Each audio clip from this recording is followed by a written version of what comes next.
प्रधानमंत्री श्रद्धेय अटल बिहारी वाजपेयी जी की प्रतिमा का भी भव्य अनावरण हुआ है और विश्वविद्यालय ने अपने कुलगीत के अनुरूप निरंतर आगे बढ़ने के उस संकल्प के साथ नए विभागों की रचना और उसके अनुरूप यहाँ पर जो भी इंफ्रास्ट्रक्चर डेवलप होना है उसके निर्माण की भी एक बड़ी परियोजना के लोकार्पण के इस कार्यक्रम को यहाँ पर आज संपन्न किया है। मैं विश्वविद्यालय को इस बात के लिए हृदय से बधाई देता हूँ, अपनी शुभकामनाएं देता हूँ। यहाँ पर दीक्षांत समारोह के अवसर पर आप सबने, जब कुलपति जी ने आप सबको दीक्षांत उपदेश दिया था, उन्होंने बहुत स्पष्ट रूप से कहा कि दीक्षांत उपदेश आपको क्या प्रेरणा दे रहा है। सत्य बोलने के बारे में, धर्म के पथ पर चलने का और स्वाध्याय में कभी भी प्रमाद न करने का।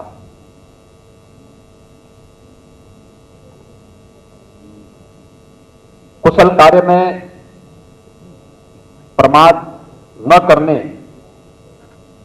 और जब भी अवसर मिले तो महान बनने के अवसर से अपने आप को वंचित न करना, अपने उन सामान्य शिष्टाचार और संस्कारों को सदैव बनाए रखना, यानी माता पिता के प्रति, गुरुजनों के प्रति, अतिथि के प्रति क्या भाव हमारे मन में होना चाहिए, ये सदैव बनाए रखना, ये सब उपदेश उन्होंने आज यहां पर अपने दीक्षांत उपदेश में आप सबके सम्मुख उपाधि वितरण करने के पूर्व यहां पर कहे। वास्तव में इसकी प्रासंगिकता हर देश, हर काल और हर परिस्थिति में हम सबके सामने बनी हुई है। और ये तब जब हम लोग आज के परिप्रेक्ष्य में देखते हैं। देखिए, हम सब आभारी हैं प्रधानमंत्री मोदी जी के, जिन्होंने विकलांग शब्द को दिव्यांग शब्द के साथ जोड़ करके और दिव्यांगता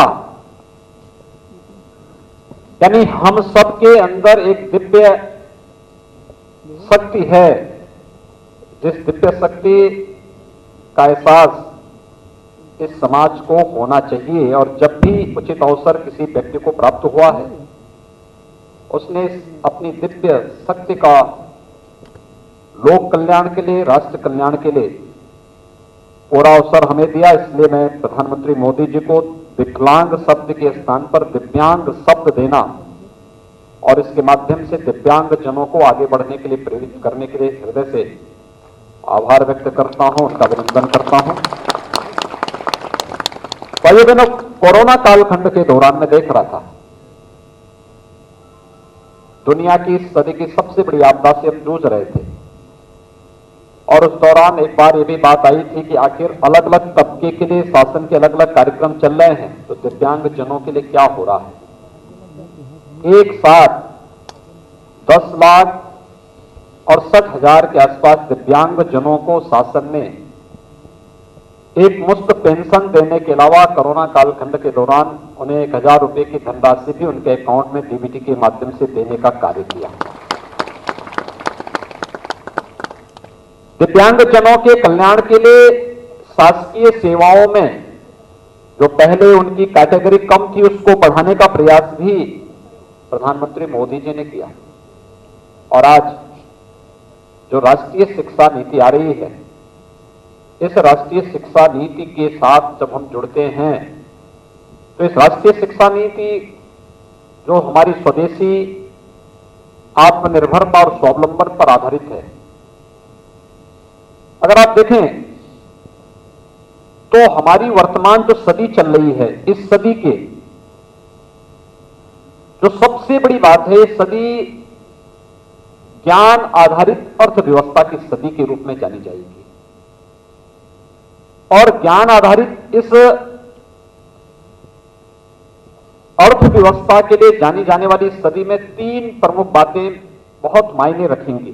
एक परंपरागत ज्ञान, दूसरा परंपरागत ज्ञान में जो इनोवेशन है इसका महत्व होगा, और तीसरा देश के अंदर स्टार्टअप संस्कृति की शक्ति को जानना। जैसे आप शोध कहते हैं,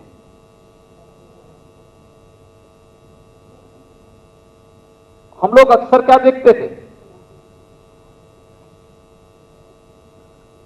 अक्सर बच्चा किसी एक पक्ष को लेकर के, कोई छात्र किसी एक पक्ष को लेकर के जाता था, अपने फाइनल ईयर में उसे एक प्रोजेक्ट का कार्य दिया जाता था, लेकिन वह प्रोजेक्ट उसके आगे भावी जीवन में किस रूप में उपयोगी बन सकता है, इसको जोड़ने का कभी प्रयास नहीं किया। और मुझे लगता है कि जो नई राष्ट्रीय शिक्षा नीति आई है, ये राष्ट्रीय शिक्षा नीति इन तीनों के बीच बेहतर समन्वय के माध्यम से आपके जीवन में आप सबको और इस समाज को भी और इस देश को भी आत्मनिर्भरता की ओर भी और स्वावलंबन की ओर अग्रसर करने के लिए एक अवसर प्रदान कर रहा है। और इसके लिए हमारे संस्थान को, जितने भी शैक्षणिक संस्थान हैं, इन सबको अपने आप को तैयार करना होगा। एक नई चुनौती है आपके सामने।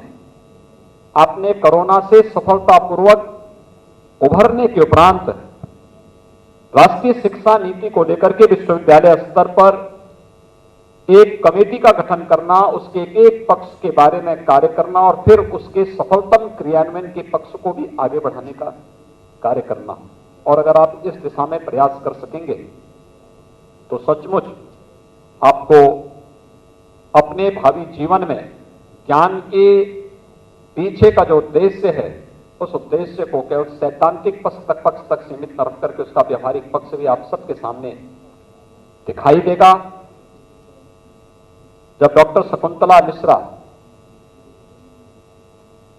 दिव्यांग जनों के लिए स्थापित यह राष्ट्रीय पुनर्वास विश्वविद्यालय अपना 7वां दीक्षांत समारोह यहां पर आयोजित कर रहा है, मुझे बहुत प्रसन्नता है कि आज यहां पर बहुत सारे छात्र छात्राओं को उनकी उपाधियां यहां पर वितरित की गई और पूरी भव्यता और दिव्यता के साथ इस दीक्षांत समारोह यहां पर संपन्न हो रहा है। और इसकी सबसे बड़ी विशिष्टता इस बात को लेकर के है कि जिस विदुषी के नाम पर यह विश्वविद्यालय बना है, डॉक्टर शकुंतला मिश्रा जी के नाम पर, आज उनकी ग्रैंड डॉटर को भी यहां पर पहली पीएचडी की उपाधि प्राप्त हुई है।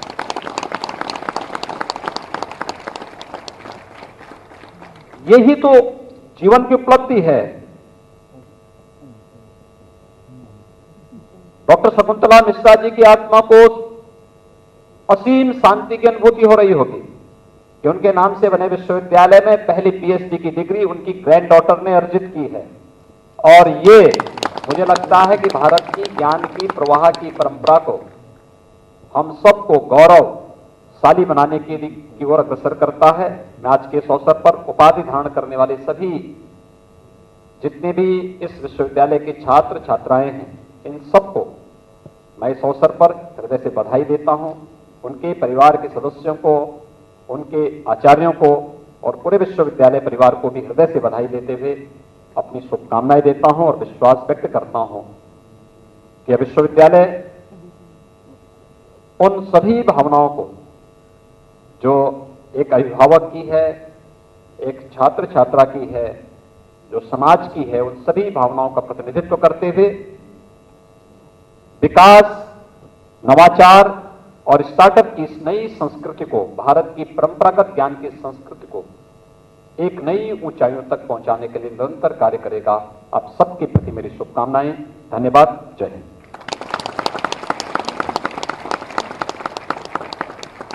धन्यवाद माननीय मुख्यमंत्री जी। श्रीमान, आपके इस विश्वविद्यालय के प्रति प्रकट विचार हमारा संबल है। हम आपको आश्वस्त करते हैं कि इस विश्वविद्यालय को हम सब मिलकर और ऊंचाइयों तक ले जाने का निरंतर प्रयत्न करते रहेंगे। मैं कुलपति महोदय से अनुरोध करती हूँ कि वे आज के समारोह की अध्यक्षता कर रही विश्वविद्यालय की कुलाध्यक्ष महोदया तथा उत्तर प्रदेश की माननीय श्री राज्यपाल श्रीमती आनंदीबेन पटेल से अनुरोध करें कि वे नेशनल एसोसिएशन फॉर ब्लाइंड संस्था द्वारा संचालित समेकित शिक्षा कार्यक्रम के अंतर्गत अध्ययनरत 5 दृष्टिबाधित बालिकाओं को वस्त्र, फल एवं मिठाई वितरित करने की कृपा करें। समारोह की अध्यक्षता कर रही विश्वविद्यालय की कुलाध्यक्ष महोदया तथा उत्तर प्रदेश की माननीय श्री राज्यपाल श्रीमती आनंदीबेन पटेल जी से मेरा विनम्र अनुरोध है कि वे नेशनल एसोसिएशन फॉर ब्लाइंड संस्था द्वारा संचालित समेकित शिक्षा कार्यक्रम के अंतर्गत अध्ययनरत 5 दृष्टिबाधित बालिकाओं को अपने कर कमलों से वस्त्र, फल और मिठाई वितरित करने की कृपा करें। विश्वविद्यालय के लिए ये एक ऐतिहासिक क्षण है जब माननीय श्री राज्यपाल एवं विश्वविद्यालय की कुलाध्यक्ष महोदया जी की एक दूरदर्शी संकल्पना के अनुरूप उच्च शिक्षा परिसर में भविष्य के भारत का प्रतिनिधित्व कर रही बालिकाओं का एक समूह हम सब के समक्ष उपस्थित है, जिन्हें देख जयशंकर प्रसाद जी की पंक्तियों का स्मरण हो आता है। आज भी क्या है नित्य किशोर, उसी क्रीड़ा में भाव विभोर, सरलता का वह अपनापन, आज भी है क्या मेरा धन, तुम्हारी आंखों का बचपन।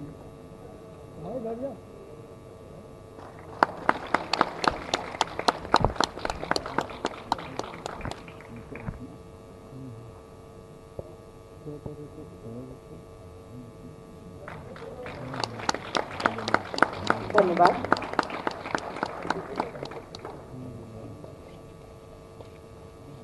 मैं कुलपति महोदय से अनुरोध करती हूं कि वे आज के समारोह की अध्यक्ष विश्वविद्यालय की कुलाध्यक्ष श्रीमती आनंदीबेन पटेल माननीय श्री राज्यपाल उत्तर प्रदेश को अध्यक्षीय उद्बोधन हेतु आमंत्रित करें। मैं आज के समारोह की अध्यक्ष विश्वविद्यालय की कुलाध्यक्ष एवं उत्तर प्रदेश की राज्यपाल श्रीमती आनंदीबेन पटेल जी से अध्यक्षीय उद्बोधन हेतु विनम्र निवेदन करता हूं।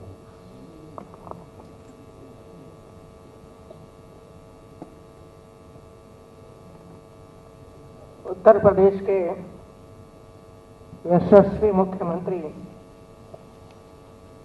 श्रीमान योगी आदित्यनाथ जी, मुख्य अतिथि एवं पूर्व अध्यक्ष साहित्य अकादमी नई दिल्ली डॉक्टर विश्वनाथ प्रसाद तिवारी जी, उत्तर प्रदेश के माननीय दिव्यांग जन सशक्तिकरण मंत्री श्री अनिल राजवर जी, दिव्यांग जन सशक्तिकरण विभाग के अपर मुख्य सचिव श्री हेमंत राव जी, विश्वविद्यालय के कुलपति प्रोफेसर राणा कृष्ण पाल सिंह जी,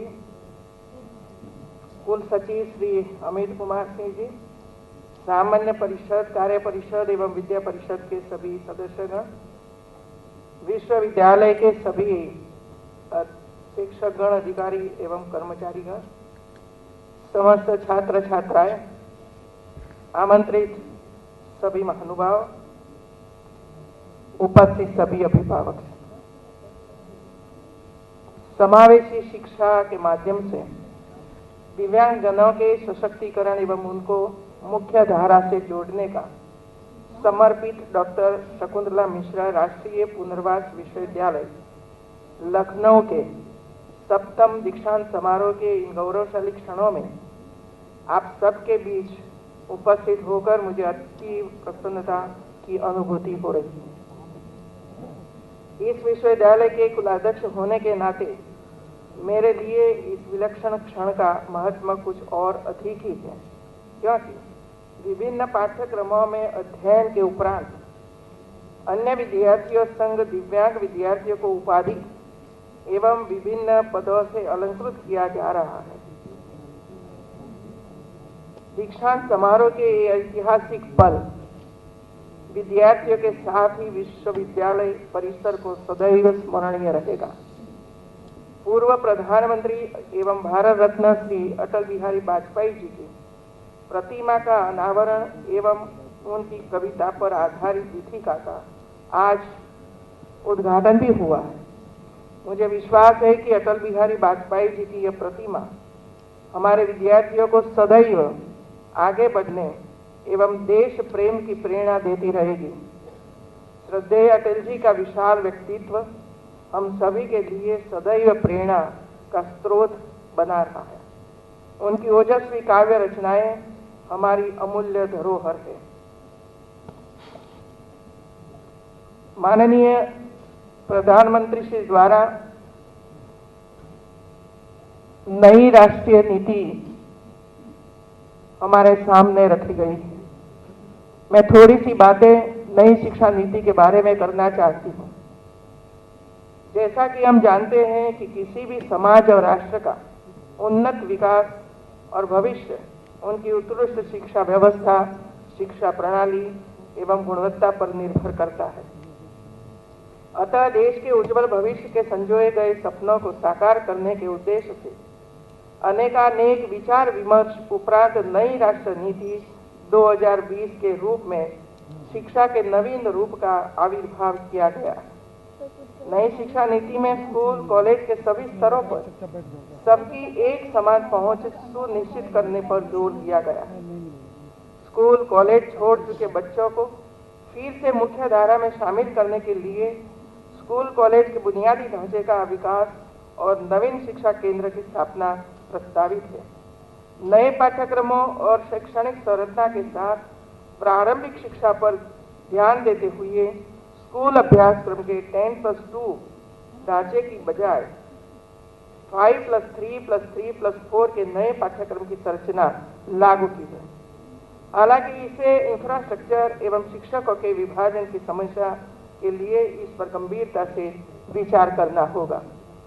नई शिक्षा नीति में छात्रों को यह स्वतंत्रता होगी कि यदि कोई कोर्स बीच में छोड़कर दूसरे कोर्स में प्रवेश लेना चाहते हैं तो वह पहले कोर्स से एक खास निश्चित समय तक ब्रेक ले सकते हैं और दूसरा कोर्स ज्वाइन कर सकते हैं।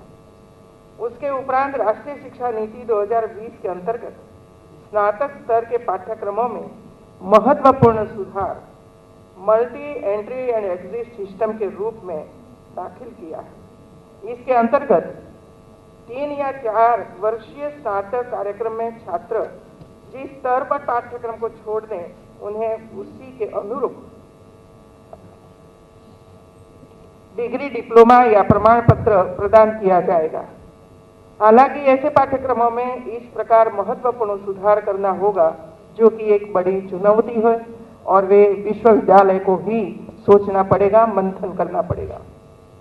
CBCS choice based credit system एवं MOOCs massive open online courses जैसे नवाचारी प्रयास छात्रों के हित में एक अहम फैसला है। अकादमिक बैंक ऑफ क्रेडिट ABC की स्थापना की जाएगी जो विभिन्न मान्यता प्राप्त उच्च शिक्षण संस्थानों से अर्जित शैक्षणिक क्रेडिट को डिजिटल रूप से संकलित कर सकेंगे। अकादमिक क्रेडिट बैंक का मुख्य उद्देश्य शिक्षा प्रणाली में छात्रों की गतिशीलता को सुगम बनाना है ताकि अपनी डिग्री अर्जित करने के लिए छात्र किसी भी समय इन संकलित क्रेडिट का उपयोग कर सकेंगे। वोकेशनल एजुकेशन पर नई राष्ट्रीय शिक्षा नीति पर जोर दिया गया है।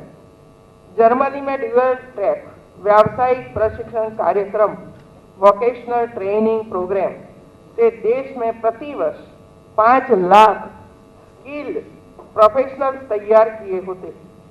इस प्रोग्राम में क्लास स्टडी एवं on the job work experience दोनों का समावेश होता है। जर्मनी में व्यावसायिक विद्यालय ने इस हेतु 43,000 कंपनी के साथ भागीदारी की है और प्रति वर्ष 80% प्रशिक्षु और ट्रेनिज को यह कंपनियां सेवा योजित कर देती हैं, मतलब जॉब्स देती हैं। वोकेशनल एजुकेशन के सुधार के लिए उपरोक्त मॉडल का अध्ययन हमें करना पड़ेगा और इसी तरह हमारी विद्यालयों में या यूनिवर्सिटियों में ये करने की आवश्यकता है। समग्रतया नई शिक्षा नीति के क्रियान्वयन हेतु विस्तृत रोड मैप बनाया जाना आवश्यक है। इसमें कोई संदेह नहीं कि राष्ट्रीय शिक्षा नीति ने पूरी ईमानदारी से उन समस्याओं और बाधाओं को पहचाना है जो लड़कियों की शिक्षा के रास्ते में आती है। उक्त नीति में शिक्षा के सभी स्तरों पर वंचित समूहों की समान सहभागिता सुनिश्चित की गई है एवं उनमें विशेष रूप से वंचित महिलाओं की गुणवत्तापूर्ण शिक्षा पर विशेष ध्यान दिया गया। इसमें पहला कदम शिक्षा में बालिकाओं की भागीदारी बढ़ाने के लिए जेंडर समावेशी फंड की व्यवस्था की गई। माता पिता की खराब आर्थिक स्थिति के कारण समय पर फीस न देने पाना, पाठ्य पुस्तकें, यूनिफॉर्म, स्वेटर, जूते न खरीद पाना, नियत रूप से महाविद्यालय आने जाने के लिए आवागमन की व्यवस्था न कर पाना, खेती बाड़ी एवं कृषि कार्य में लगी होने से पढ़ाई न कर पाना इत्यादि कारणों से बेटियों का उच्च शिक्षा में प्रवृत्त होना समय नहीं हो पाता। उनके लिए छात्रवृत्ति, परिवहन के लिए साइकिल, निःशुल्क छात्रावास इत्यादि अनेक सरकारी योजनाओं से उच्च शिक्षा में महिलाओं की भागीदारी कायम हुई है। अकादमिक क्रेडिट बैंक मतलब एबीसी की स्थापना से महिलाओं को सर्वाधिक लाभ होगा क्योंकि व्यक्तिगत एवं पारिवारिक कारणों से उनकी गतिशीलता बहुत अधिक रहती है। उपरोक्त के अतिरिक्त multiple entry and exit system में अनेक विकल्प वाले विषयों का प्रावधान भी महिलाओं के लिए अधिक उपयोगी होगा, जिससे उन्हें विभिन्न स्तरों पर सर्टिफिकेट, डिप्लोमा एवं डिग्री प्राप्त करने के अनेक अवसर उपलब्ध होंगे। उत्तर प्रदेश राज्य में डॉक्टर शकुंतला मिश्रा राष्ट्रीय पुनर्वास विश्वविद्यालय लखनऊ एक विशेष प्रकृति का विश्वविद्यालय है। नई शिक्षा नीति में दिव्यांगों हेतु दी गई व्यवस्था के सापेक्ष कुछ सुधार मैं रखना चाहती हूँ। आंगनवाड़ी, बालवाड़ी केंद्र और प्राथमिक विद्यालयों में दिव्यांग छात्रों के लिए उच्च शिक्षा, गुणवत्तापूर्ण विशेष शिक्षा की व्यवस्था की जानी चाहिए। राष्ट्रीय अध्यापक शिक्षा परिषद एनसीटी द्वारा सामान्य शिक्षकों को एवं पुनर्वास तथा परामर्शदाता शिक्षा पाठ्यक्रम द्वारा विशेष शिक्षा प्रदान की जाती है। इन दोनों परिषदों के मध्य पाठ्यक्रम में एक रूपता होनी चाहिए। नीति में कौशल की बात की गई है, परंतु दिव्यांगों की कार्य क्षमता के अनुरूप अन्य और उपयोगी कौशलों का भी आकलन करना होगा। दृष्टिबाधित छात्रों के लिए information and communication technology, video editing, radio तथा वॉइस आर्टिस्ट इत्यादि के लिए प्रशिक्षण दिया जा सकता है। नीति में त्रिभाषा सूत्री की बात की गई है, जो कि बधिर एवं नेत्रहीन छात्रों के लिए अनुपयोगी है। इस पर विचार किया जाना उचित होगा। राष्ट्रीय शिक्षा नीति में कई महत्वपूर्ण सुझाव दिए गए हैं, लेकिन सबसे महत्व का एक है कि राष्ट्रीय शिक्षा नीति का अमलीकरण कैसे होगा। नई शिक्षा नीति 2020 के लक्ष्य एवं उद्देश्य स्पष्ट है कि नई शिक्षा नीति के अंतर्गत इंफ्रास्ट्रक्चर एवं स्कूल कॉलेजों की नई व्यवस्थाएं मिलेगी, परंतु यह उल्लेखनीय है कि शिक्षा प्रणाली में शिक्षक एवं अध्यापक केंद्रस्थ है। शिक्षक एवं अध्यापक को नवीन शिक्षा नीति के क्रियान्वयन के लिए प्रशिक्षित किए जाने चाहिए, उस पर ज्यादा बल देना पड़ेगा। इसके लिए विशेष प्रशिक्षण के पाठ्यक्रम बनाया जाना है पर्याप्त नहीं होगा, अपितु शिक्षकों, अध्यापकों की मानसिकता में भी बदलाव आवश्यक होगा। वन नेशन वन सिलेबस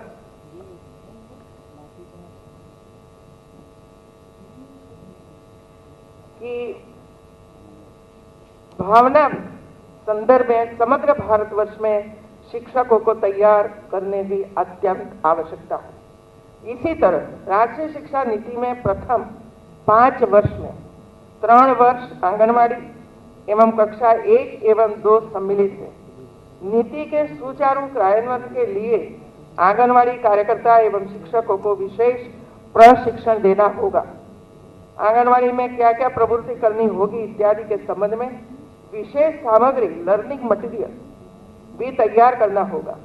अभिभावकों को भी ये नई शिक्षा नीति के संबंध में जागरूक करने के लिए व्यापक प्रचार प्रसार करना होगा, जिससे कि नई शिक्षा नीति के लक्ष्य एवं उद्देश्यों का उचित क्रियान्वयन हो सके।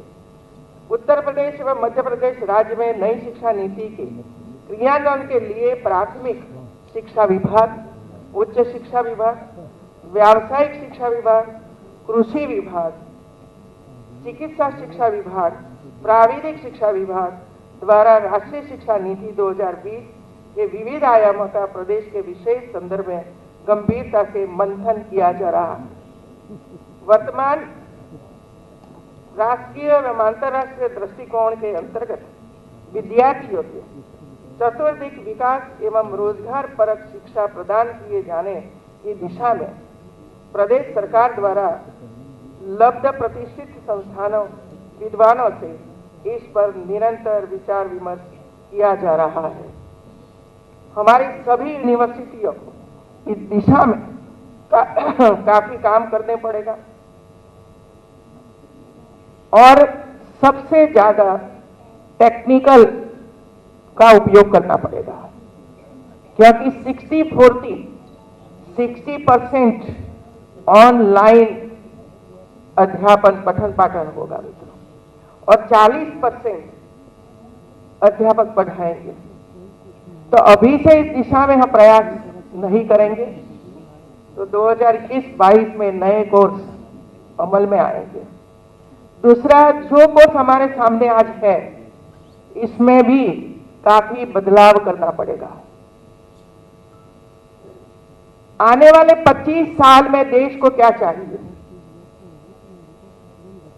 कौन से विषय नए इसमें दाखिल करना पड़ेगा, इसका भी मंथन करना पड़ेगा और धीरे धीरे करके हमारे जो स्टूडेंट्स हैं उनको नया कुछ न कुछ नवाचार देना पड़ेगा मित्रों। तो इस हिसाब से आज हमारी जो दिव्यांगजनों के लिए जो यूनिवर्सिटी बनी है, यूनिवर्सिटी अपने तरीके से सोचे, क्योंकि ये पहली यूनिवर्सिटी है जिसमें सामान्य स्टूडेंट्स और दिव्यांगजन एक साथ पढ़ते हैं मित्रों, और इसी वजह से कई लाभ दोनों को मिल रहा है। आप सब ने बहुत ही परिश्रम करके अवार्ड प्राप्त किए हैं। आज आप सबको अवार्ड दिया गया है, लेकिन हमारे मुख्यमंत्री श्री ने जो कहा, अवार्ड तो मिलते रहेंगे, हम पढ़ते हैं, आगे बढ़ते रहते हैं, लेकिन एक कुशल नागरिक बनना, कुशल नागरिक बनने के बाद देश के लिए कुछ काम करना, ये प्राथमिकता देनी पड़ेगी मित्रों। हम मांग करते हैं कि हमारे लिए क्या किया, देश ने क्या किया, समाज ने क्या किया, यूनिवर्सिटी ने क्या किया, लेकिन इसके साथ ये भी साथ में सोचो कि मैंने देश के लिए क्या किया और मैं देश के लिए क्या कर सकता हूं। ये हमारी शिक्षा का मध्य बिंदु है। आज जिस स्टूडेंट्स को, छात्र छात्राओं को अवार्ड प्राप्त हुआ है, सबको मैं बधाई देती हूं और आप आगे बढ़ते रहिए और देश को भी आगे ले जाने का सतत प्रयास करते रहिए और जीवन में ऐसी कोई समस्या आपके द्वारा खड़ी न हो कि जिसकी वजह से आप भी परेशान हो, परिवार भी परेशान हो और समाज भी परेशान हो। ये संकल्प करके आप जाइए। धन्यवाद।